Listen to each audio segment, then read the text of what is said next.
啲嘢咧執翻正啲喎，份量俾翻啲足啊！凌晨時分，街道上的店鋪已紛紛打烊，一天的喧囂在夜幕下沉入寂靜。然而，位於香港大圍的這家麵館，此刻肉香與煙火氣交織，香氣彌漫。呢個3晚咧2買就食啦，老細又好，啲嘢又大碗又好食，牛雜啊、牛腩啊、牛丸都好食。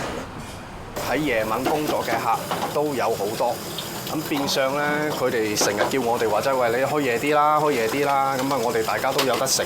而家咧就係去到凌晨3點半。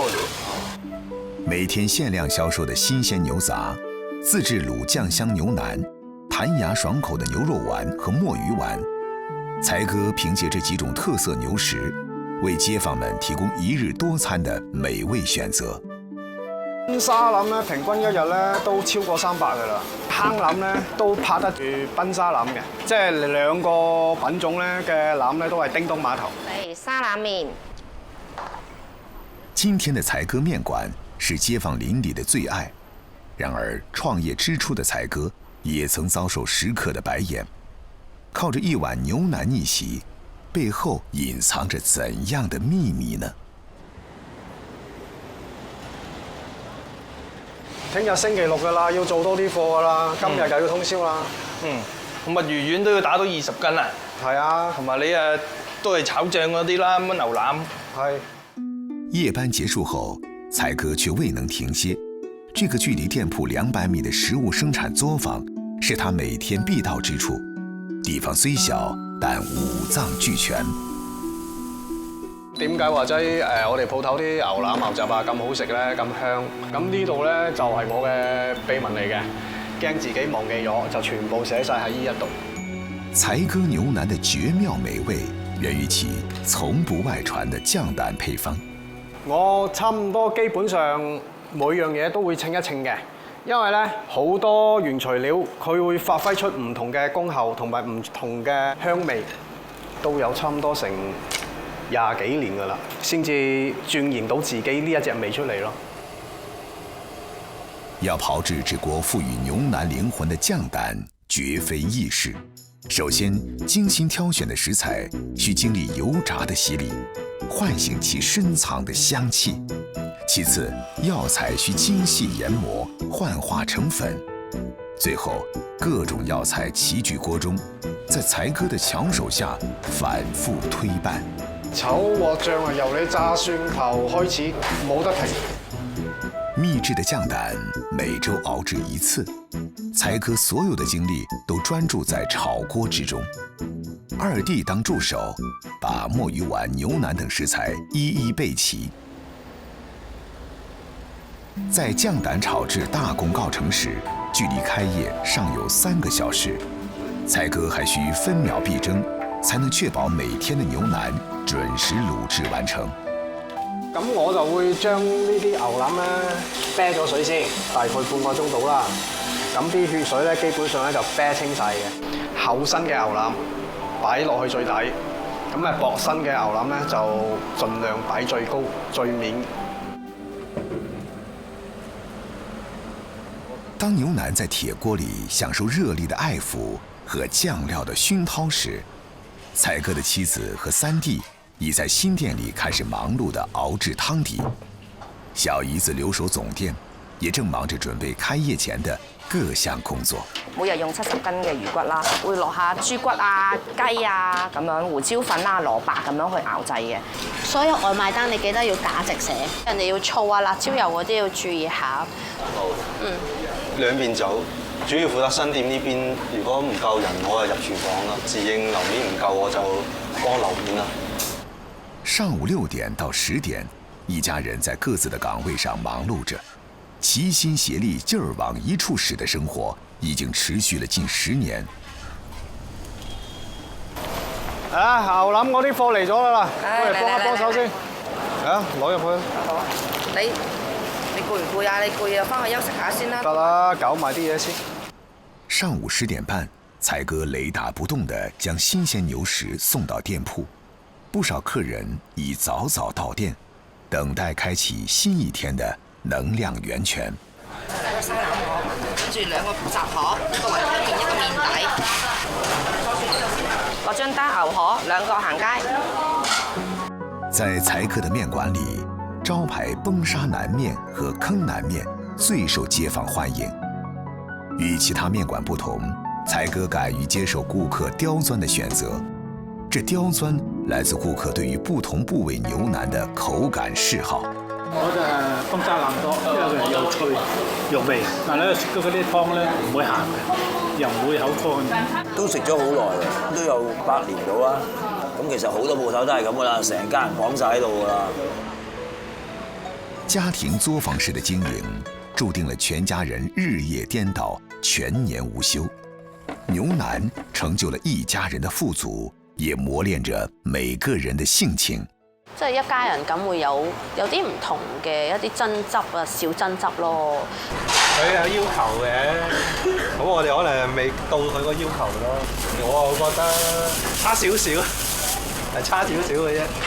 爭少少，佢自己覺得係咯。你覺得咧？我覺得係有排咯。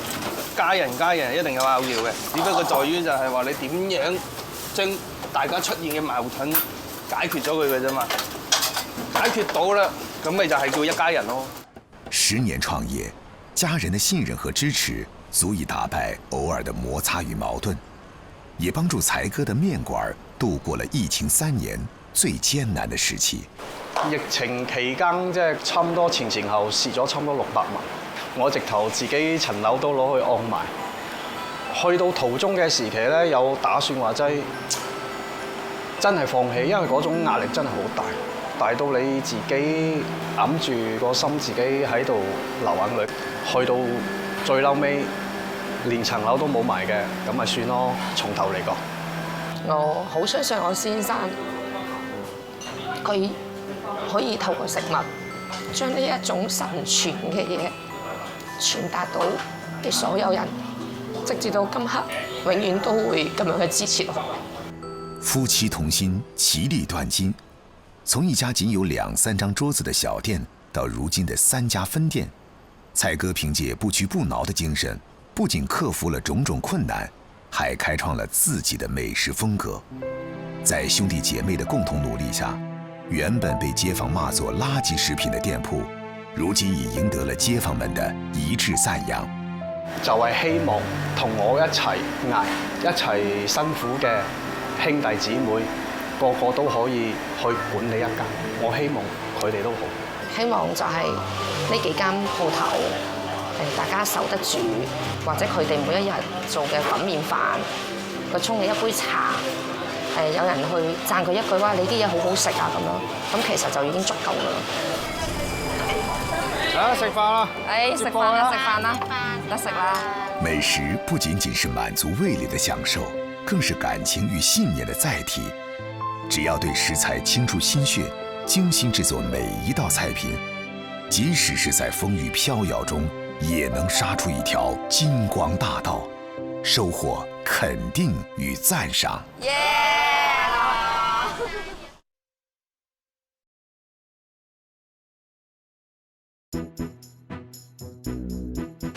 攞過嚟，快啲！21、30下期起得，知道未？好嘅。兔菌湯、竹笙湯起得，我呢邊有個黃魚羹啊！快啲，15個水晶明蝦球。水晶明蝦球是江泰市家宴的經典菜式，和開水白菜一樣，看着簡單，實際功夫內藏。我哋以前叫做玻璃明蝦球啦，係用緬甸嘅4頭大明蝦、西班牙嘅火腿同埋法國嘅寶塔菜。烹製這道經典的泰式菜，需要廚師具備高超的刀工技藝。處理蝦的肉身時，先去殼，然後片去表面的紅衣，使其呈現出全身潔白的狀態，因此得名為水晶明蝦球。片衣最繁瑣都係呢個步驟，要慢慢將啲細衣片翻出嚟。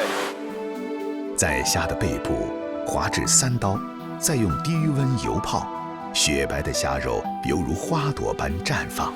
油溫太低嘅話咧，佢熟就會好耐啦；太高嘅話咧，佢個表皮會老啊。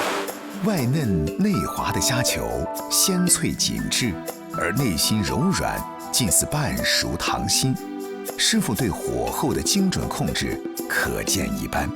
咁我哋做緊嘅泰式菜咧，其實都係沿用咗江太史留落嚟8年嘅配方去製作。莊家輝憑借深厚的泰式菜廚藝功底，在2年前的澳門知名酒店全球競聘中，以水晶明蝦球、冬瓜蟹鉗等經典泰式菜脫穎而出。年僅36歲就榮任該酒店中餐的首任總廚。我04年入行嘅，11年就去咗上海。嗰陣時我喺上海管理住5、6間餐廳度啦，員工有200幾300人。當我嚟到呢度之後咧，我感覺到呢度嘅文化定位同埋裝修風格同泰式菜非常之吻合，咁啊好投然咁將泰式菜同呢度嘅環境相結合。莊家輝，一位85後的後生仔，為何與歷史厚重的泰式菜緊密相連？他的一身廚藝又來自何處，讓他可以闖蕩南北，獲得認可？我準備出去捉蟹。好。專注於傳統粵菜烹飪，是莊家輝走遍大江南北的底氣。每到一處，他最愛深入當地的菜市場、農場和養殖場，尋找本地時令食材，鑽研本土食材特性。我哋嗰度啲魚蝦蟹啊，特別鮮甜啲嘅，田埔潭淡水交界側邊就大海。如果聽過呢啲松殼蟹好出名，呢啲松殼蟹基本上都係春分前後、中秋節前即係最多噶啦。蟲殼蟹並非一個蟹的品種，而是青蟹換殼階段的一種形態。每隻青蟹都要經歷蟲殼的階段，這個階段持續時間非常短暫。所以捕撈到蟲殼蟹的概率很小。俾開嘅2層噶啦，呢個就係蟲殼蟹啦。通常蟲殼蟹佢會經過幾多次脫殼咧？如果咁大隻嘅苗都要5、6次。呢個季節對於佢嗰個品質有冇影響啊？冇嘅，個蟲蟹嘅灰殼㗎。我哋一般咧就咁水煮啦。嗱，你見啲膏肥到？佢呢個膏咧，同我哋平時食嗰啲膏蟹又唔同，比較鮮甜，冇咁滯，冇咁利口。係啊，冇咁利口。好香嘅。阿聰啊，你試下聯繫下我哋嘅採購咧，可唔可以揾到啲咁優質嘅食材？我覺得好適合我哋做菜。上午11點，莊家輝準時回歸到自己的主戰場。尋日夜晚情況運行都十分之正常嘅，咁有幾張台咧，我哋出去都問過意見，都好滿意。咁啊，大家開工第一件大事就是帶領各部門負責人對昨天的工作進行復盤。每個菜出去嘅碟邊咧，一定要抹乾淨。先由廚房部檢查，每一個人都要好仔細咁睇，去到客人台面嗰碟餸一定係最完美嘅。在莊家輝主理的2年裡，他除了負責菜品的研發外，還承擔廚房總管的職責。嚴謹的工作態度、規範的管理方式，是優質菜品保證的基礎。唔好突出嚟嗰啲衫嚇。阿太哥俾少蝦醬。哇！鉗仲有幾耐？仲有2分半啊！將呢個俾多條，做出嚟俾我試咗先。2個糖水試一試佢先。每個環節都會望一望啊，試咗先，自己 OK 啦，先會再出餐。我哋預翻而有2個菜單嘅，一個就係大菜單，一個就係季節性菜單。咁季節性菜單咧，我哋係會用一啲時令嘅食材去做嘅。咁泰式菜就係由我啦、大師兄啦、二師兄同埋我徒弟去負責嘅。咁啊，大師兄就主要係砧板呢方面啦，徒弟同埋二師兄咧就負責炒鑊啦。咁我就係成個統籌。在2021年12月之前，3位專注於泰式菜製作的師兄弟，在各自的地盤上獨當一面。為了傳承和弘揚泰式菜，3位師兄弟再次重聚一起。我哋有個默契，自己都理解個泰式菜，或者我哋之前做開嘅粵菜。咁好有幸，我17歲就跟黎有屯師傅學習呢個泰式菜系啦。咁黎有屯師傅咧就係江泰史最後一位家廚李財先生嘅徒弟嚟嘅。師傅，試下呢個泰式豆腐。莊家輝特意把自己的師傅請過來試菜。而家食落去係俾我混合新鮮嘅感覺，食魚唔見魚，因為我哋而家個做法咧係用雞湯自己去做咗個黃豆先嘅，仲有呢個蛋啦、東星斑肉、雞肉同埋呢個重河蟹肉，佢一齊去混合做成嘅。其實最困難係定型，2個月每日試啦。呢個比例一定要拿捏得好準，佢先至可以定到型。以前人哋講成全，但係我而家希望成全裏邊加一個變字，你哋就變到出嚟。我覺得係非常之欣慰。泰式菜以選材嚴謹、製作精細、口感醇厚著稱，擅長燉、燜、燴，注重火候與調味，追求食材的原汁原味，被譽為粵菜中的珍品。其實我哋泰式菜系當中咧，最經典咧就係泰式蛇羹。咁但係因為而家唔可以食蛇啊嘛，咁我哋就改為咗泰式鳳凰羹。泰式鳳凰羹是泰式菜系的經典，湯底製作極其精細，頭湯選用金華火腿、豬肉、豬骨和老雞等上乘食材，熬煮10個小時而成，取其鮮。尾湯採用老薑、陳皮、甘蔗、紅棗、桂圓和骨頭等材料慢燉，取其乾。兩湯融合，相得益彰。泰式鳳凰羹的底味大功告成。落呢個夾肉絲落去，慢慢滾一滾佢啊！我哋又落啲筍絲啊、木耳絲啊、冬菇絲，等佢出咗味先。跟住我哋就可以調味，調完味咧就可以埋個芡。除了主料外，佐料有檸檬葉絲、薄脆、菊花瓣和香菜等，羹湯入口，鮮美到讓人覺得解恨的程度，又像墜入了迷離萬花筒，鮮得人都醉了。呢8個菜咧係我哋呢個過年嘅菜單。第一個就係黑松露粉香金豬仔啦，紅豆沙湯圓、紫蘇酸湯沖浪海條黃魚，咁用嗰個沖浪方式嘅，滾完佢咧淋落去 OK 㗎啦。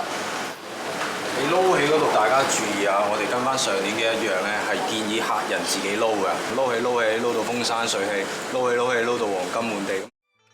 從原始版本的順德魚生撈起，到現在的雞絲雜菜撈到風生水起，變的是食材，是做法，不變的是這一份求變的用心。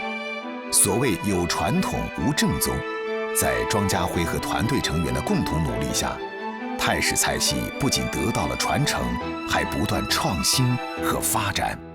咁能夠可以喺呢個平台咧，其實我哋好有信心同埋責任將佢傳承推廣落去。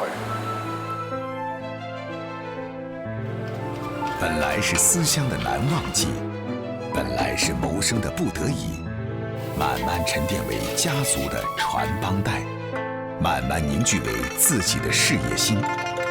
老廣們靠着敢拼敢闖的精神，扎根到世界各地，也將粵菜文化帶向四方。